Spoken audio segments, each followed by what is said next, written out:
Assalamualaikum warahmatullahi wabarakatuh. Perkenalkan, nama saya Jainuri dari SKPD Dinas Kesehatan Provinsi DKI Jakarta. Ingin berbagi pengalaman tentang manajemen perencanaan pembangunan daerah (MPPD). Pembahasan kita kali ini ada 4. Yang pertama, dasar hukum. Yang kedua, perencanaan pembangunan. Yang ketiga, Renstra perangkat daerah. Yang keempat, Renja Dinas Kesehatan Provinsi DKI Jakarta. Bapak Ibu sekalian, marilah kita simak video tentang bagaimana membangun citra Jakarta sebagai epitome kesehatan berskala global. Selamat menyaksikan.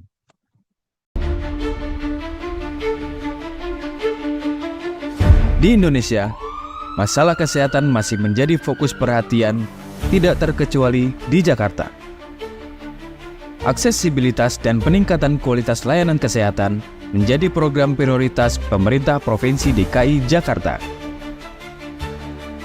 Pada tahun 2020, Jakarta mengalami multiple burden disease dengan munculnya penyakit emerging, yaitu COVID-19. Sementara itu, Jakarta masih berupaya mengendalikan penyakit menular, penyakit tidak menular, dan penyakit re-emerging. Dalam rangka menjadikan Jakarta sebagai kota berdaya saing global dan resilience terhadap berbagai tantangan kesehatan, Dinas Kesehatan melakukan transformasi layanan kesehatan dan dituangkan dalam Master Plan Transformasi Layanan Kesehatan Dinas Kesehatan DKI Jakarta. Konsep layanan masa depan adalah fokus pada pencegahan dengan harapan meminimalisir biaya pengobatan, layanan yang bersifat pasien-sentris untuk dapat memenuhi kebutuhan kesehatan yang spesifik pada masing-masing individu maupun kelompok, pemanfaatan data dan teknologi, serta peningkatan pengelolaan SDM. Transformasi layanan kesehatan di Jakarta meliputi transformasi layanan primer, layanan rujukan, pemanfaatan teknologi digital, tata kelola kolaboratif, dan peningkatan sumber daya manusia. Transformasi layanan primer melalui program ILP berdasarkan siklus hidup dengan mengedepankan layanan kesehatan promotif dan preventif melalui screening kesehatan terintegrasi. Kegiatan ini tidak hanya dilakukan di dalam gedung, namun juga dilakukan di luar gedung.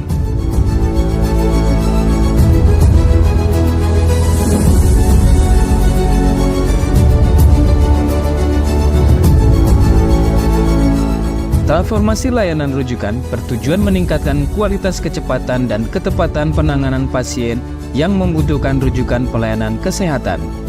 Untuk mewujudkan pengalaman kesehatan yang berkualitas, salah satunya dengan pemanfaatan teknologi informasi.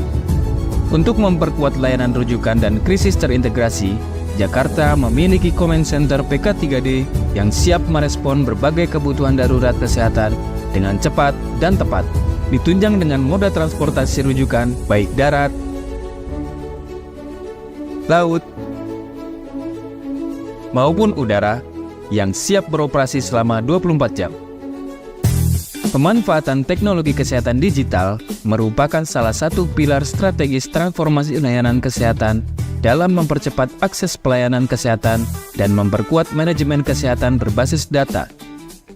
Fokus pengembangan pilar teknologi kesehatan meliputi keamanan data dan informasi, integrasi data antar aplikasi dan fasilitas kesehatan, serta pemenuhan sarana dan prasarana teknologi informasi. SDM merupakan faktor kunci yang kritikal dalam menggerakkan transformasi secara utuh. Dinas Kesehatan terus meningkatkan kompetensi SDM dengan kompetensi dan kualifikasi yang terstandarisasi sesuai dengan kebutuhan masa depan dan memberi kesempatan kepada SDM-nya untuk berpartisipasi dalam berbagai kegiatan pendidikan, pelatihan, dan konferensi untuk siap bersaing di kancah nasional dan global. Selain menimba ilmu di luar negeri, Dinas Kesehatan dan jajaran dipercaya menjadi fokus pembelajaran bagi berbagai pihak, baik dalam dan luar negeri, untuk belajar dari Jakarta melalui kegiatan studi banding. Kota Jakarta sedang bertransformasi dari ibu kota negara menjadi kota global dan pusat ekonomi Indonesia, serta berbenah untuk menjadi pusat medical tourism. Jakarta menawarkan berbagai layanan kesehatan berkualitas tinggi, infrastruktur modern, dan tenaga medis yang berpengalaman. Dengan pengembangan wisata medis di Jakarta, dapat menarik pasien internasional sehingga bisa mendapatkan pendapatan dari sektor jasa kesehatan, serta membantu mengurangi jumlah warga Indonesia yang berobat ke luar negeri dan menyelamatkan devisa negara. Humas berperan sebagai penghubung yang strategis dalam menyampaikan informasi kebijakan, program kesehatan, serta edukasi kepada masyarakat secara akurat melalui strategi komunikasi yang terarah, termasuk dalam hal mensosialisasikan transformasi layanan kesehatan, meningkatkan kesadaran akan pentingnya aktivitas fisik melalui berbagai program dan kampanye diantaranya Jakarta Berjaga, Pekan Imunisasi Nasional, Wolbachia Datang, DBD Hilang, dan sebagainya. Melalui berbagai program unggulan diantaranya Yuk Kita Sehat yang ditayangkan di TVRI, Instagram Live, talkshow rutin tanggap bencana kentongan melalui radio RRI, program Dokterku Sinta TV, berbagai webinar, serta sosialisasi langsung ke masyarakat. Dinas Kesehatan juga membuka akses informasi terkait layanan, fasilitas, permohonan data dan informasi kesehatan bagi masyarakat melalui kanal PPID. Peran masyarakat sebagai stakeholder sangat penting dalam meningkatkan kualitas layanan di Jakarta. Oleh karenanya, penting bagi Humas menjalankan perannya untuk mengelola aduan, saran, kritik dari masyarakat guna perbaikan layanan kesehatan. Semua ini merupakan wujud peran Humas Dinas Kesehatan dalam membangun citra Jakarta sebagai epitome kesehatan berskala global. Dengan segala upaya yang sudah dilakukan melalui transformasi layanan kesehatan, berbagai pencapaian telah diraih oleh Dinas Kesehatan, di antaranya pencapaian performance indikator standar pelayanan minimal bidang kesehatan tahun 2023 sebesar 98,56%, lebih tinggi dari capaian nasional sebesar 85,08%. Usia harapan hidup Jakarta yang terus meningkat. UHH Jakarta pada tahun 2023 adalah 73,65, meningkat dari 73,32 pada tahun 2022.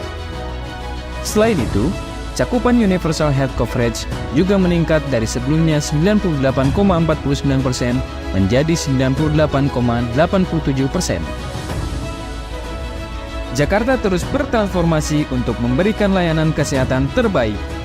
Sukses Jakarta untuk Indonesia.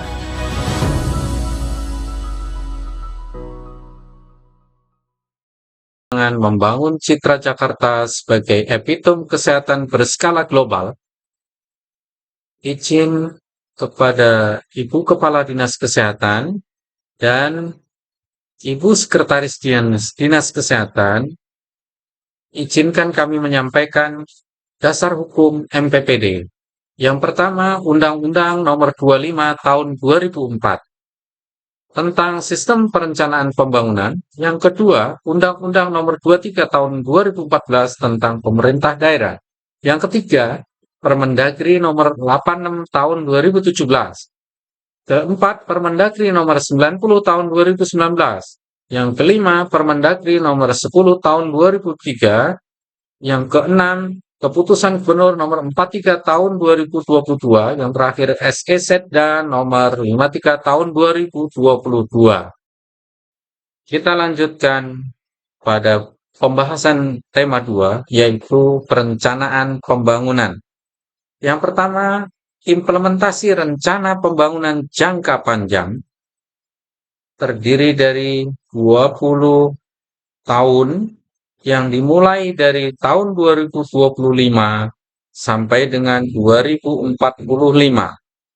Pada fase pertama, tahun 2025 sampai dengan 2029, RPJPN membahas tentang penguatan transformasi, RPJPD perbaikan fundamental, tahun 2030 sampai dengan 2034, akselerasi transformasi, DKI Jakarta RPJMD-nya transformasi ekosistem global. Tahun 2035 sampai 2039, ekspansi global.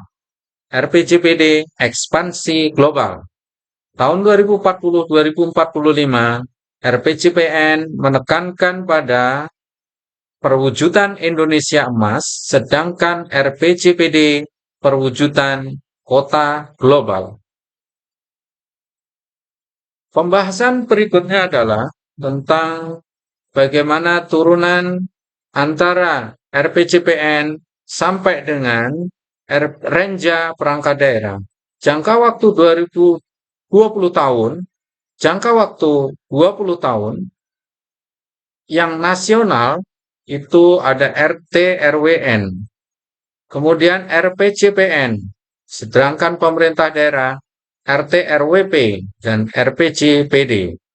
Jangka menengah 5 tahunan, nasional RPJMN dan Renstra Kementerian Lembaga. Untuk pemerintah daerah RPJMD atau RPD. Sedangkan perangkat daerah jangka menengah 5 tahunnya adalah Renstra perangkat daerah. Jangka pendek 1 tahun, nasional adalah RKP, Renja Kementerian Lembaga, pemerintah daerah RKPD. Sedangkan di perangkat daerah adalah rencana kerja perangkat daerah yang meliputi tujuan, sasaran, program, kegiatan, dan subkegiatan. Sedangkan mekanisme penyusunan APBD terdiri dari 42 tahapan, dimulai dari persiapan sampai dengan penetapan. Berikutnya adalah kelembagaan Dinas Kesehatan menurut Pergub DKI nomor 57 tahun 2022. Ada 44 puskesmas kecamatan 100% terakreditasi. Kemudian ada 5 unit UPT. Ada 6 suku dinas kesehatan, seluruhnya 100% tersertifikasi ISO 9001-2015. 32 rumah sakit umum daerah 100% terakreditasi rumah sakit. Kemudian ada isu strategis Provinsi DKI Jakarta. Yang pertama, transformasi pelayanan kesehatan. Yang kedua, peningkatan ketahanan kesehatan perkotaan. Yang ketiga adalah beban ganda permasalahan gizi masyarakat. Yang berikutnya adalah UHC. Berikutnya adalah peran serta masyarakat. Dan yang terakhir, Bapak Ibu, kebijakan dan tata kelola pemerintahan. Ini adalah isu yang harus ditangani oleh SKPD Dinas Kesehatan pada Renstra 2023-2026. Sedangkan tujuan dan sasaran strategis Dinas Kesehatan adalah 1. Meningkatkan akses universal terhadap layanan kesehatan yang holistik, berkualitas, dan berkelanjutan. Indikatornya adalah UHCSCI. Target 70 poin tahun 2023, 71 poin 2024, 73 poin 2025, dan 75 poin 2026. Sedangkan yang kedua adalah penyelenggaraan pelayanan kesehatan komprehensif dengan pendekatan siklus kehidupan. Indikatornya adalah presentasi standar layanan SPM. Target 100% 23, 100% 24, sampai 2026 semuanya 100%. Pembahasan terakhir kita kali ini adalah Renja Dinas Kesehatan tahun 2025. Dimulai dari tahapan penyusunan Renja Dinkes. Yang pertama adalah persiapan penyusunan Renja perangkat daerah. Yang kedua adalah penyusunan rancangan awal Renja perangkat daerah. Yang ketiga adalah penyusunan rancangan Renja perangkat daerah. Yang keempat adalah forum perangkat daerah lintas perangkat daerah. Yang kelima adalah penyusunan rancangan akhir rencana kerja perangkat daerah. Dan yang terakhir adalah penetapan Renja perangkat daerah. Kemudian di dalamnya ada evaluasi tahun 2023 dan prognosis tahun 2023. Untuk target dan capaian realisasi perjanjian kinerja tahun 2023 dapat dilihat dalam perjanjian kinerja Dinas Kesehatan tahun 2024 dan 2023. Fokus strategis tahun 2025 adalah pertama, penanggulangan banjir, yang kedua, percepatan penurunan stunting, yang ketiga, antisipasi pembinaan dan rekomendasi perizinan, dan yang terakhir adalah penanggulangan kemiskinan. Bagaimana cara memaksimalkan atau mengoptimalisasi program JKN Jakarta? Maka dilaksanakan ada 4 tahap. Yang pertama adalah pembayaran kontribusi iuran untuk penerima bantuan iuran jaminan kesehatan atau PVIJK. Yang kedua, kemudahan pengalihan kepesertaan bagi korban PHK.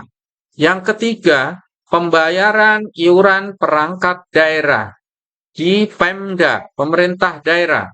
Yang keempat adalah pembayaran bantuan iuran untuk peserta bukan penerima upah atau PBPU kelas 3 mandiri. Yang terakhir adalah penguatan layanan prioritas tahun 2025 adalah ada 3. Optimalisasi UHC SCI, yang kedua adalah continuum of care, yang terakhir adalah penanggulangan permasalahan ATM. ATM yang dimaksud adalah AIDS, tuberkulosis, dan malaria. Demikian Bapak Ibu yang bisa kami sampaikan dalam hal sharing knowledge tentang MPPD. Sebagai penutup, kami tayangkan kembali bahwa Dinas Kesehatan telah berkolaborasi dengan Dinas DCK TRP terkait dengan peningkatan kualitas layanan kesehatan. Silakan menikmati.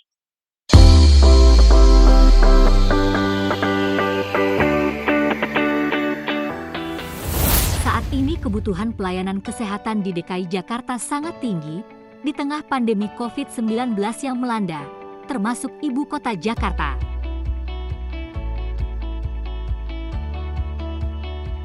Dari data Dinas Kesehatan, terdapat 28 kelurahan di DKI Jakarta tidak memiliki puskesmas. Ditambah 27 kelurahan berada di lahan dengan status kontrak. Tantangan yang dihadapi saat ini ialah ketersediaan lahan di Provinsi DKI Jakarta yang terbatas. Didorong dengan adanya pertambahan dan peningkatan jumlah penduduk di DKI Jakarta yang signifikan, dengan kepadatan mencapai 15.976 jiwa per kilometer persegi. Serta ditambah faktor bencana alam yang terjadi seperti banjir pada 241 kelurahan di DKI Jakarta yang berdampak kepada sulitnya pengembangan fasilitas layanan kesehatan masyarakat. Untuk itu diperlukan adanya kerjasama dan kolaborasi Dinas Cipta Karya Tata Ruang dan Pertanahan bersama Dinas Kesehatan dalam mengembangkan kebutuhan fasilitas kesehatan di DKI Jakarta. Kerjasama, kolaborasi, dan elaborasi tersebut memiliki tujuan mendapatkan gambaran lahan potensial pengembangan bagi fasilitas kesehatan di DKI Jakarta. Berdasarkan data dan analisa, terdapat 125 persil lahan potensial pengembangan di DKI Jakarta.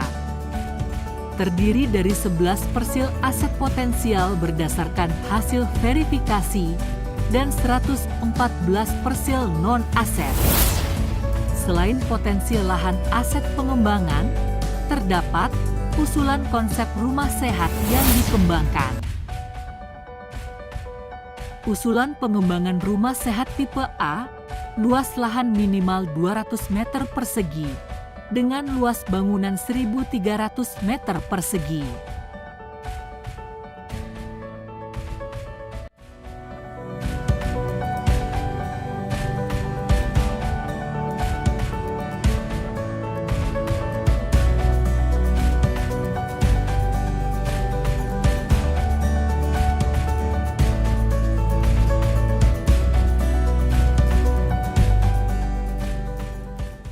Usulan pengembangan rumah sehat tipe B, luas lahan minimal 600 meter persegi, dengan luas bangunan 1.742 meter persegi.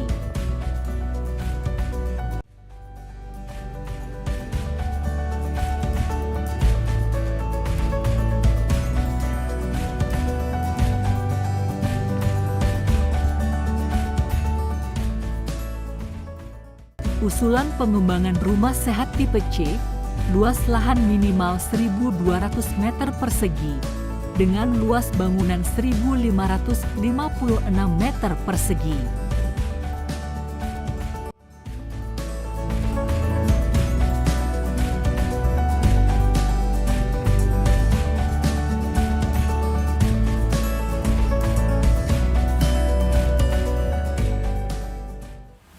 Desain konsep pengembangan T460 bagian dari salah satu tipe prototipe dalam pedoman pembangunan dan peningkatan fungsi bangunan Kementerian Kesehatan, serta desain yang selaras dengan fasilitas pelayanan kesehatan untuk mencegah infeksi melalui udara.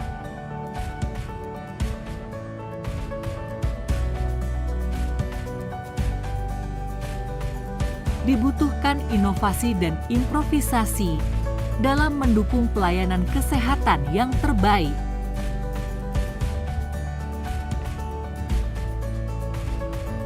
Desain inovasi pengembangan meliputi pemisahan akses penunjang puskesmas, pemisahan sirkulasi pergerakan, membuat alur flow satu arah, ruang terbuka untuk sirkulasi udara, media sirkulasi vertikal dan horizontal. Healing environment konsep berupa pemilihan vegetasi dan elemen dalam bangunan yang tepat, menerapkan ornamen kearifan lokal serta penerapan split level pada bangunan. Puskesmas sebagai pusat sarana pencegahan penyakit agar tercapai derajat kesehatan masyarakat yang setinggi-tingginya. Membumi dan akrab sebagai perwujudan tekad pelayanan puskesmas untuk rendah hati, namun profesional dengan promotif dan preventif.